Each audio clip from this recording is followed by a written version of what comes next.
Welcome to Homeschool. The first thing I'd like to tell you about is something called a contingency reserve.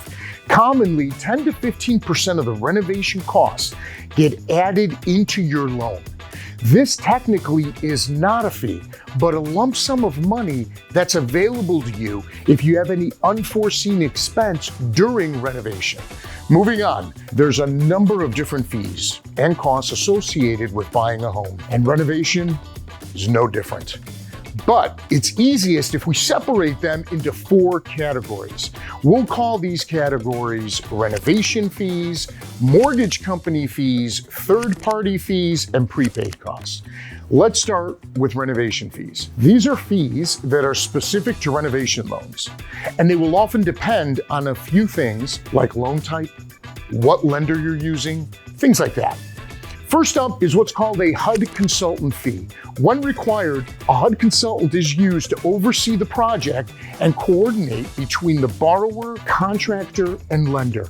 They also help prepare the budget for the project and inspect the property during renovation. The last renovation fee we're looking at is the Supplemental Origination Fee. This is just a lender's fee for administrating the loan and working with the client during renovation. Moving on. Our next category will be mortgage company fees. These are probably fees and costs that you may already know or have heard about. First, you're going to get an appraisal fee. This is just the fee associated with the home's appraisal.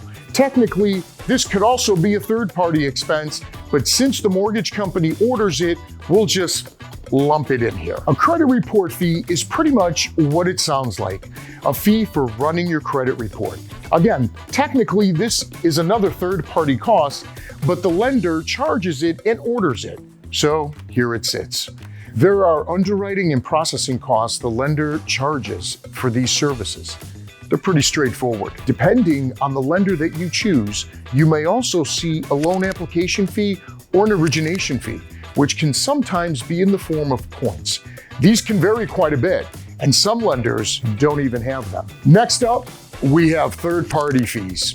These are fees and costs that come from different third-party organizations that we all need to help you close your mortgage. Some examples of third-party fees are title fees, also called title service fees, and you may also see an escrow company fee or an attorney fee.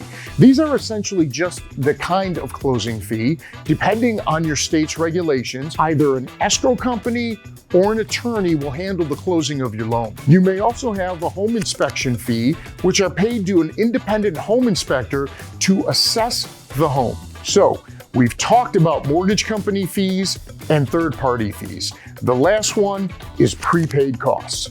Prepaid fees are costs you will need to pay at closing to cover the time you'll be living in the home before your first mortgage payment is due.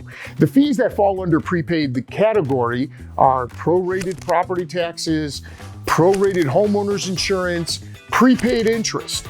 The list would also include mortgage insurance premiums if you have them, and any HOA cost if it's a home that has an HOA. Now, you're a lot better prepared to understand the different costs and fees involved in a renovation loan, and hopefully a little more equipped to ask great questions before diving in. And remember, if you've got any questions, give us a call. We've got the answers. That's all for today. Class dismissed.